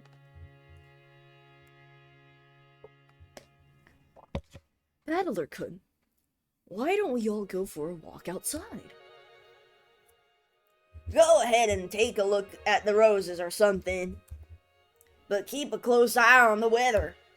The sky's still clear, but the weather report kept talking about rain.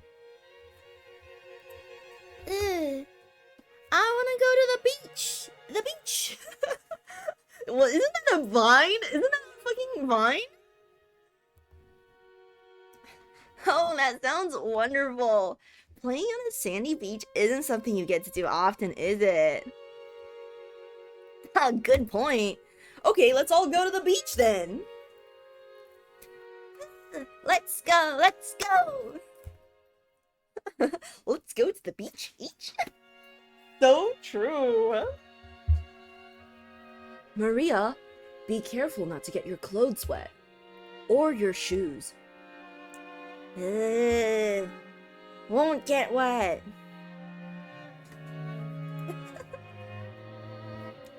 That obedience is so cute. Battler-kun, make sure you keep an eye out for Maria-chan, okay? Sure, leave it to me.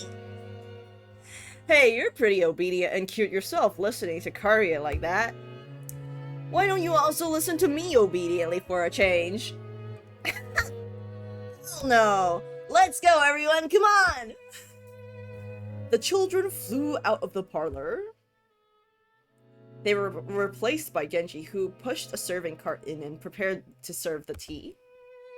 He's freed from his Kinzo duties at last. The parlor was filled with a sublime aroma which delighted everyone while they waited to sate their thirst.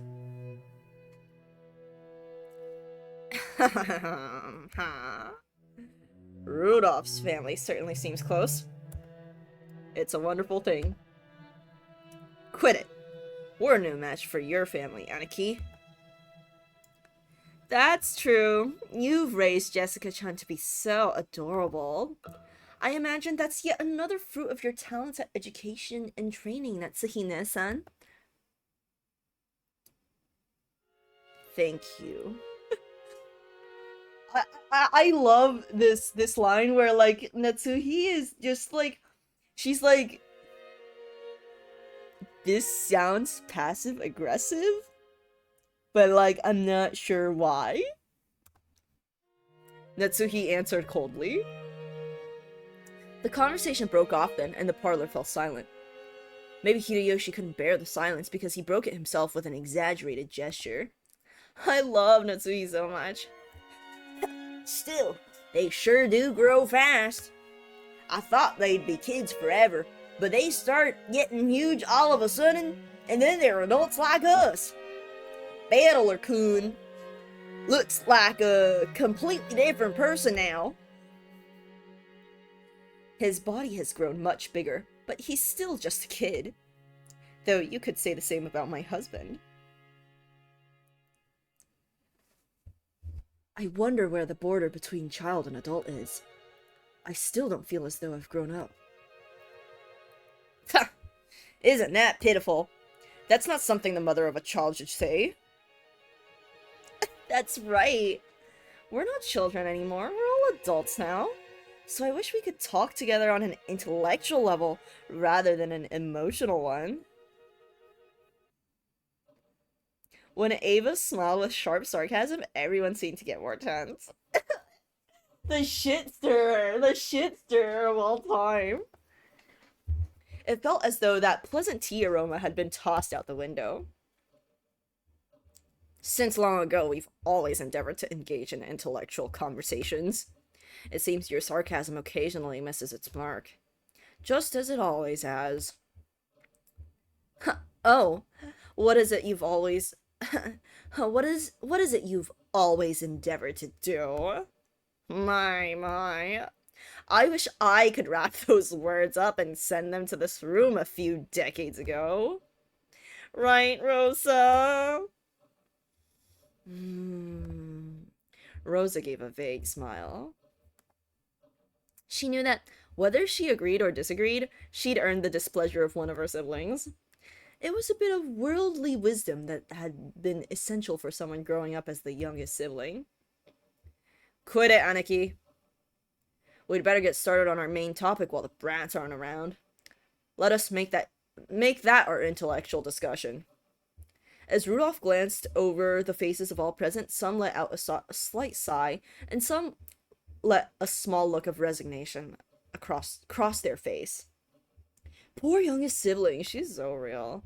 They were approaching their unavoidable true agenda. Dun dun dun. Okay, wait, let me make a new thingy. It's the inheritance talk, I bet. Tea in the parlor. Sent kids away. Um, atmosphere starts to get tense. Inheritance? Question mark? Last year, his life expectancy was estimated at about 3 months, which I guess means he's got negative 9 months left now. Should we take that to mean it might suddenly happen at any time? The family head is still alive and well. The fact that you'd bring up such an inappropriate topic under the light of day makes me doubt your sanity, Rudolph-san. Still, Natsuhi-san. This is the sort of thing you can't put off until after something happens. He's still healthy now, which makes this the perfect time to talk about this, while we've still got time to plan. It's just a bit of financial etiquette, you might say. It seems Father's the focus of everyone's concern. Dr. Nanjo, could we hear the details from you? That appears to be what everyone else is waiting for after all. Nanjo, who had been standing by the window and staring out at the rose garden, let out a single cough when he realized that he was being called. The Ninky Minjaj, so true? Dr. Nanjo, how is Father's condition? Well, to begin, allow me to start with a revision, since my estimate last year that he had only 3 months left was not borne out. No need to explain. You're saying that measuring remaining life is only a prediction, not a promise, right? That is correct. Because of that, while I will accept everyone's repeated questions, I can by no means confirm when he will pass away. A human's life is supported by their body and their mind. If the body is weak, the situation becomes more dangerous, but if the mind is strong enough to compensate for that weakness, the effects of one's condition can sometimes remain in a subdued state. So you're saying that even if his body is weak, his mind is still firm and spirited. Kyrie, sorry, but please stay quiet for a bit. I'm sorry. That is correct. Kinzo-san's body is being overwhelmed by the demon of ill health. This will hold especially true as long as he continues to partake of such strong alcohol. Huh. So, he's in a crisis now because he drinks. And maybe he's lived this long because he drinks. There's Dad for you. The heavy drinker. The drinker. Shut up, my stupid wife. Well then, Doctor, I know you can't give anything more than a prediction, but what do you think about Father's chances of living until this day next year? That's quite a rude question to ask about the family head. Natsuhi jumped on Ava, not even bothering to hide her astonished expression. Ava stared back daringly, but Hideyoshi realized what was going on and tried to smooth things over with a forced smile. Hideyoshi he has his work cut out for him. Natsuhi-san! Forgive her! Ava, choose your words a bit more carefully, okay? I'm sorry. I was just so concerned about Father's condition. Is that so? I hadn't realized. Dr. Nanjo, please tell us. For the sake of the beautiful love of a daughter worried about her father's lifespan. Kraus laughed sarcastically, and Ava, smiling sweetly, returned an identical chuckle. You ask whether he will still be healthy next year. But as a doctor, it is very hard to say. Because while I do think this lull in his condition will continue for a while, if he suffers some kind of fit, there may be nothing we can do. After all, Hirokinjima is a solitary island. It is not as though an ambulance could quickly jump in to save him. Normally, I would want to have him placed in a large hospital on the mainland, but Father stated that he does not want his noble research interrupted. It seems he holds a grudge over the way we tried to force him out last year. Apparently, he strongly suspects that he'll be shut away in some hospital if he goes outside. And that's how things are now. Has Dr. Nanjo been examining him? Father trusts Dr. Nanjo. It seems he can be examined when in one of his better moods. I can examine his condition, but if I try to recommend medicine or hospitalization, he refuses to listen. I've really only been able to look. It's true, some people hate doctors. Still, what a hassle! Nanjo sighed deeply. The purpose of an examination is to determine what medical treatment would be appropriate. Receiving an examination and then not following the advice given makes the whole thing pointless. So, to sum it up, he's still expected to live 3 months. There's no way to guess how long he'll continue to live while still on the verge of death. Rudolph-san, couldn't you be a little more discreet with your words? Ah, sorry. I've always talked this way. Give me a break. I understand how Dr. Nanjo sees it. What about you, Kraus-san? To be perfectly honest, I have to disagree with Dr. Nanjo. I find it truly difficult to think that of Father as a person so sick that he has only 3 months to live.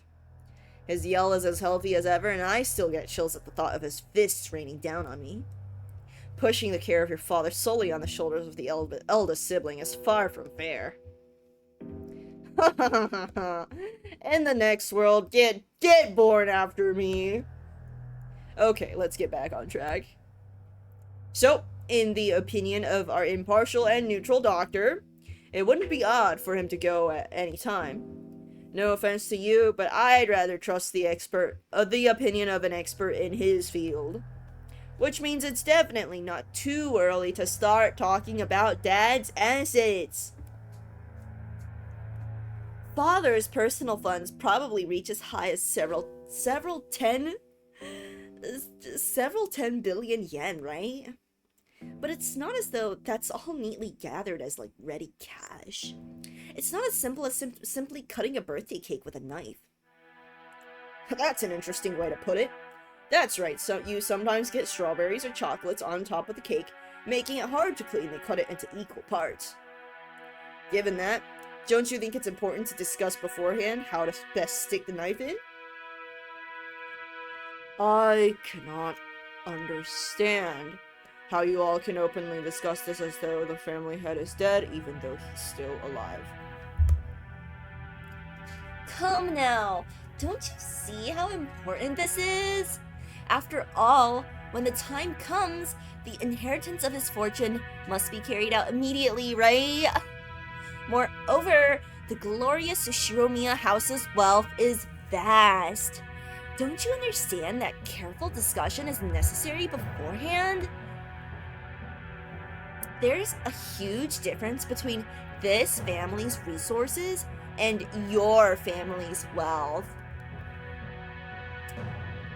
How rude. My birth family has nothing to do with this. Natsuhi responded indignantly, though in a low voice, and the already dark atmosphere grew even more hostile. Give it a rest, Ava. Natsuhi-san, forgive us. Pardon her rudeness. Hiroyoshi tried to smooth things over by glancing at both with a forced smile, but it only resulted in making the hostility between Ava and Natsuhi even more intense. It seems I'll just get in the way if I stay any longer. Please excuse me. Bro ejected. Bro was like, I need to get out of here. Fuck this. Nanjo rose from his seat and exited the parlor. To an outsider, it may have seemed like a normal act of courtesy, but his back was watched by several glances envious of his ability to escape. After the doctor had exited and his footsteps had disappeared into the distance, Kraus recrossed his legs.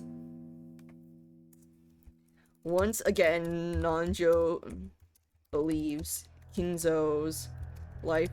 Yeah, Kinzo's like kind of just hanging in there. Kraus thinks Kinzo's as healthy as ever, though. In other words, this is what you all would like to say. Father's remaining life is short. You want to quickly enter into a practical conference concerning the distribution of the inheritance. Why are you so eager? I wonder.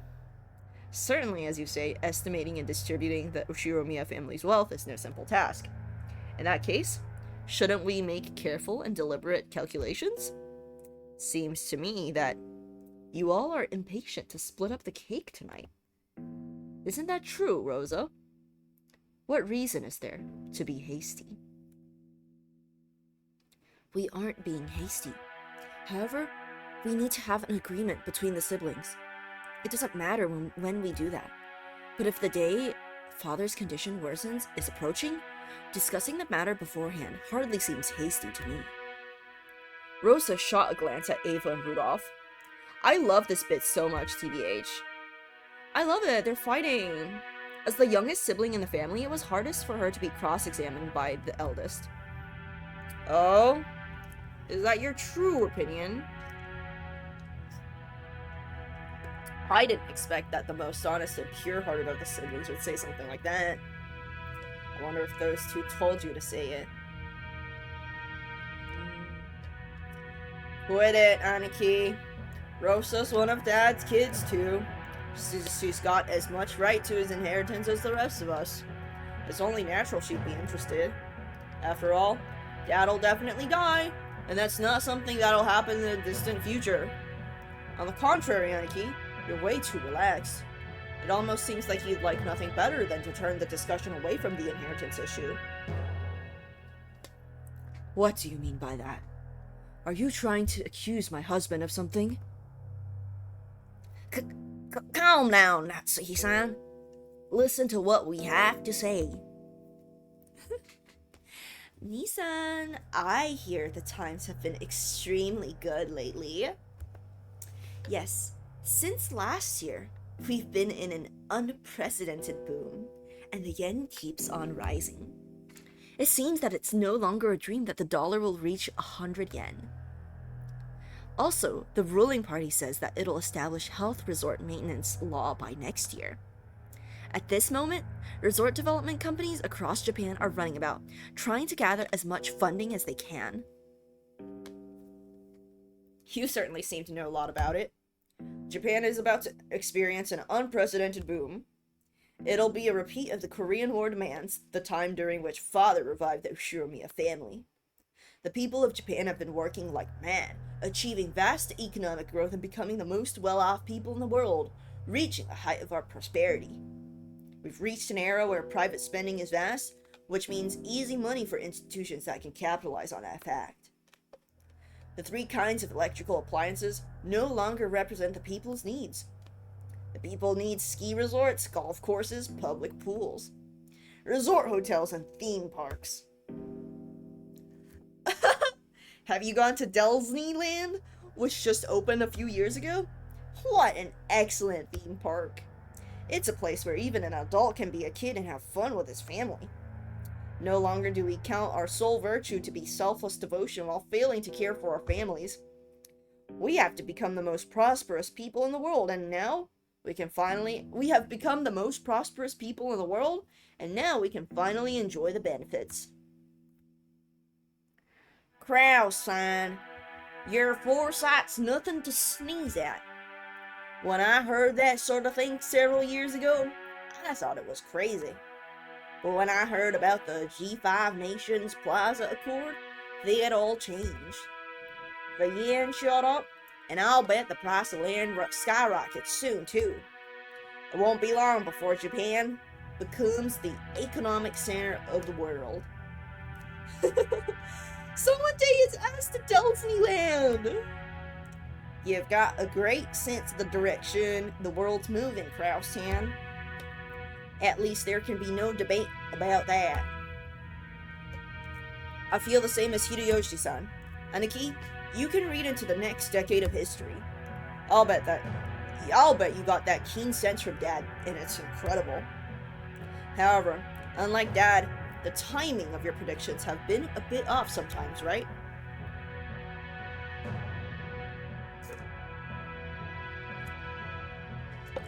Nissan, you've been starting resort projects everywhere, convinced that Japan will soon see a boom, but almost all of them continue to fail. While I'm sure that the era you predict will soon arrive, it seems you misread the timing of that boom.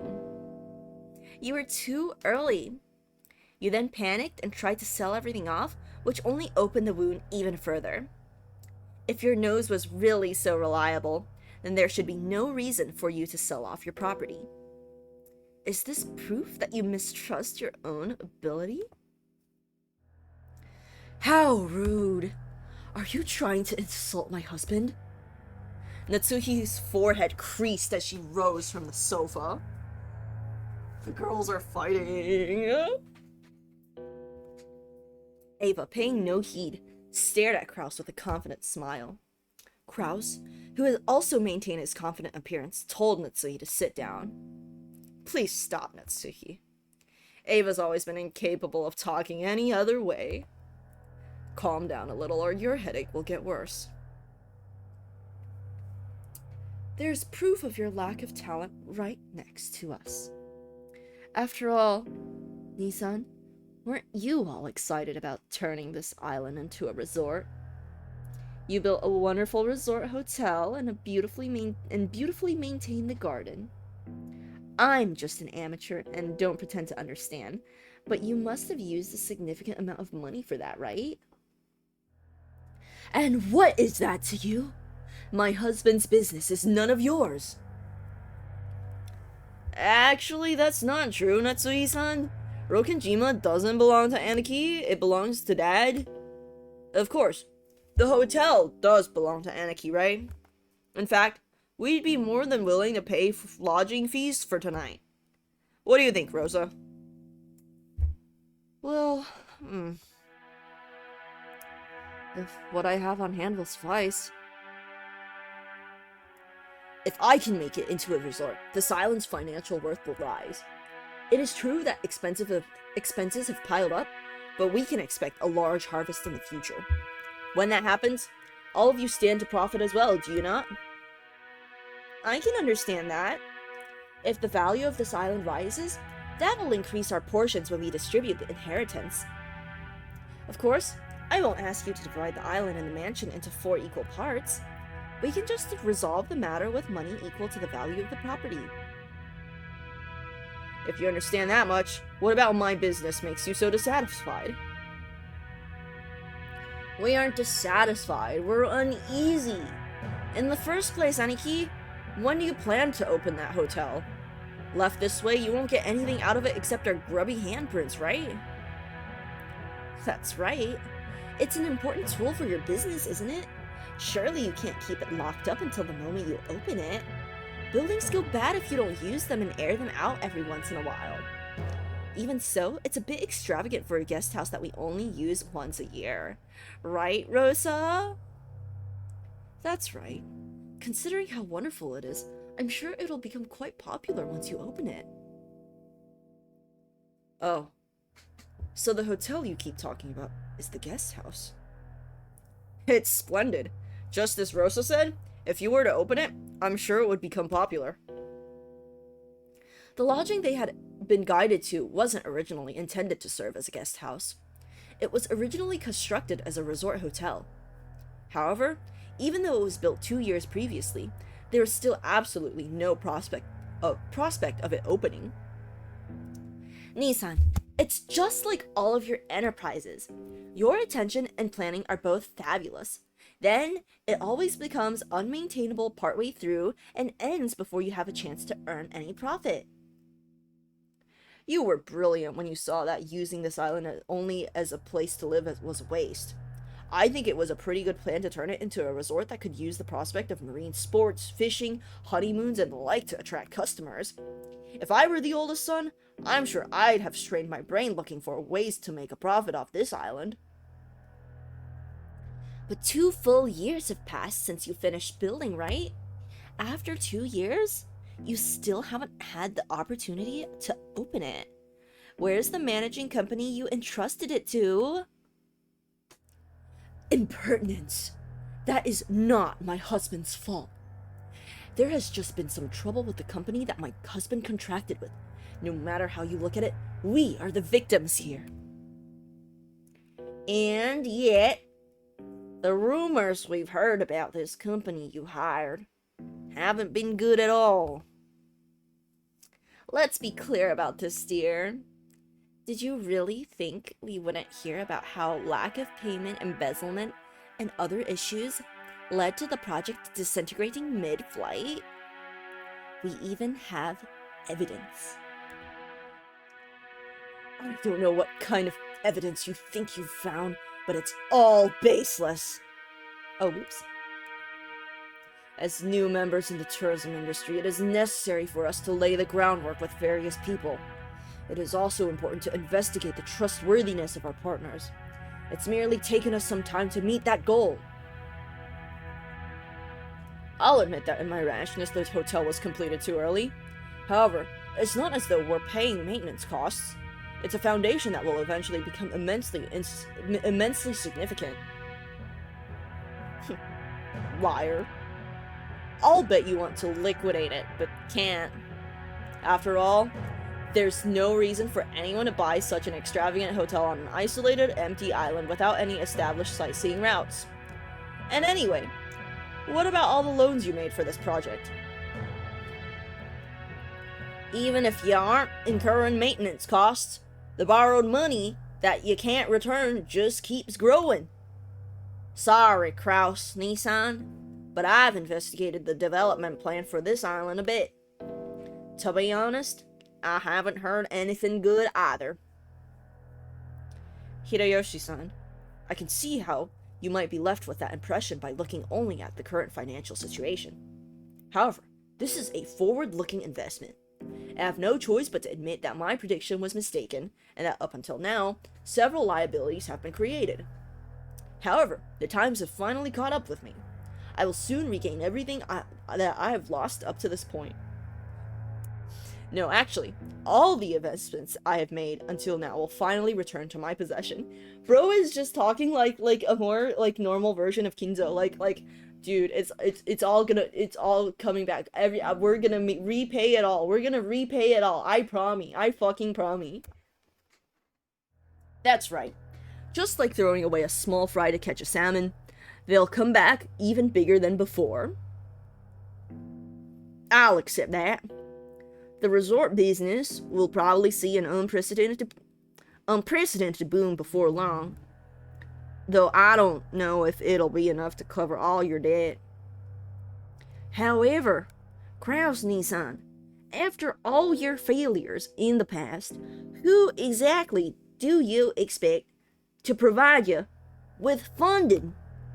And this isn't some small amount we're talking about. You'll need enough funding to fill the massive hole you've dug. What are you trying to say, Hideyoshi-san? Natsuhi-san, please don't get angry. We looked into this too. We checked to see who might have provided Kraus Nissan with enough financing to support his recent large-scale projects despite his string of failures. And we discovered that no such backer exists. The iron rule of the money roulette is that you bet against the loser. Aniki, you're a fairly well-known loser in this field. It's true that prosperous times are about to come, but when we looked for people who considered that enough to overlook your string of failures, and also had enough for the investment, we found no candidates. So, the big question now is where you got that money from. Huh. Now, isn't this intriguing? And dear. How long do you plan to let these ridiculous remarks stand? Sit down, Natsuhi-san. Let's cut to the point. Aniki, you've been diverting Dad's private funds for your own businesses. There's pretty much no room for doubt. If you think we've made some kind of mistake, please feel free to explain. Rudolph, don't call it diverting funds. This is embezzlement, plain and simple. A huge crime that can be criminally prosecuted. This sort of rudeness cannot be tolerated. You know, I understand now, like, why Natsuhi pulls out a gun. Like, I get it. My missing fortune? How can you face the successor to the Ushiromiya head family and level these absurd accusations? They aren't absurd. They're right on the mark. I'm sure he'd like to somehow make his business succeed and recover his losses, but his debt keeps getting bigger. He's just trying to cover up the failure of one gamble by making an even bigger one. It's only natural that he'd try to grab any source of funding close at hand. Let me be frank. Nissan, what you're doing is embezzlement. You're betraying father. You know that we'll have the court settle this after it's all over, right? Do you think that kind of person has any right to call themselves the successor to the Ushiromiya head family? Of all the... You dare to claim that he has betrayed the family head? You no longer have the right to straddle the threshold of the glorious Ushiromiya family. Leave this place at once. Now! Get out! Natsuhi, who had already reached the limits of her anger, shouted at Ava in a rage. She then pointed alternately at Ava in the hallway, demanding that she leave. Ava took out a folding fan and fanned herself with it, glaring maliciously at Natsuhi as though silently daring her to repeat what she had said. However, her mouth was still smiling, curved in the shape of a crescent moon. In that unpleasant silence, Rosa gulped. So excited for Gun Natsuhi soon. Hey, Natsuhi-ne-san. To whom do you think you're speaking in such a tone? I'm speaking to the exceedingly rude sister of my husband. As the person in charge of the main family's kitchen, I cannot overlook any more of this. In charge of the kitchen?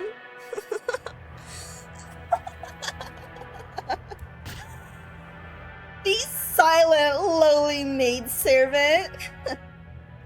Ava folded the fan with a snap and rose to her feet energetically. Compared to the elegance and playfulness she'd shown until a second ago, she was now unimaginably aggressive. How foolish! You stand down! Before Ava of the Ushiromiya family! You tell me to stand down? Me, Ushiromiya Ava, the third ranked in the Ushiromiya family hierarchy, and the one allowed to sit at the left shoulder of the head? Know your place! And then look at yourself, look at your shabby self in the mirror. Where is the symbol of the wing on your clothes? Where are you permitted to wear the one-winged eagle? Aren't you nothing more than a borrowed room to house the next successor to the Ushiromiya family? Understand your place, you common housemaid! She's so mean. Ava's face twisted hideously as her words gouged into Natsuhi's heart like talons, wrenching at it.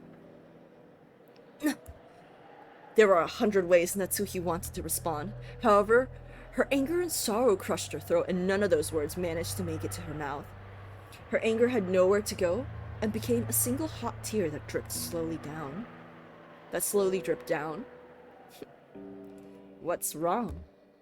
If you have something to say, please do so. Come on! Ava faced her with a provocative gaze. However, Natsuhi could do nothing but tremble, her clenched fists quivering. Kraus quietly broke that powder keg tension.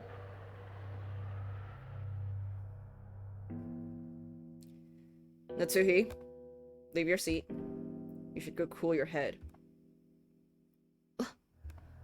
Natsuhi, resenting the fact that her husband had not come to her aid, shifted the focus of her attack. Dear, don't you understand what they're saying about you? These people are baselessly calling you a traitor to father. They are making light of the fact that we protect the glory of the Ushiromiya family, even though we are constantly expending every effort to earn that glory from father. They trample all of that underfoot with their hateful rambling. They're haters! And you don't even try to fight back. Why? I'm only standing up for us because you won't, but you've been putting this entire burden on me for some time now. And now you tell me to go cool my head? It's always me. Even though I've always considered the family's affair so seriously, you've... Even though I have always considered this family's affair so seriously, you've...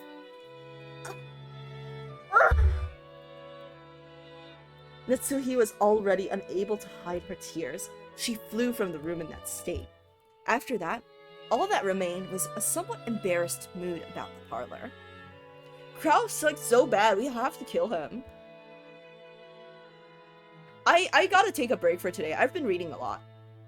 This conversation is, like, long. I feel like it's gonna go on for, like, a while longer, so I don't think there's a good place to end. But yeah.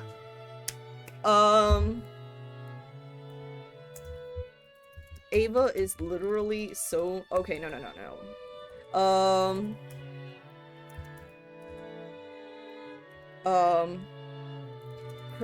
Kraus doesn't want to have the fortune discussion, but everyone else does. Everyone else has investigated Kraus's embezzling of the Ushiromiya family fund fortune.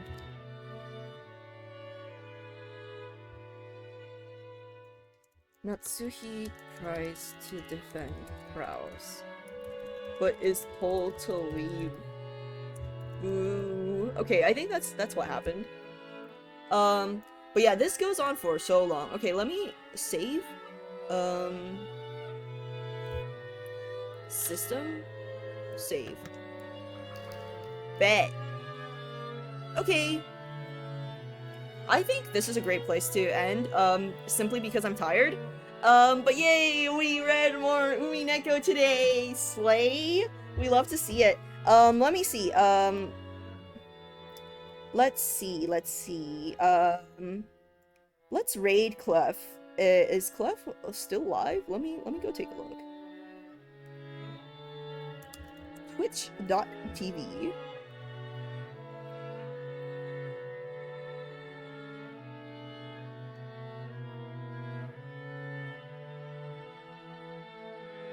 Okay, let's raid Clef. Raid Clef. This soul. Yeah. Thank you for coming as always. I really appreciate it. And then on like Saturday or whatever, I'm doing another stream where I work on commissions. Yeah, we love to see it. Let's stop by and say hi to Clef. Give me a second. Raid now.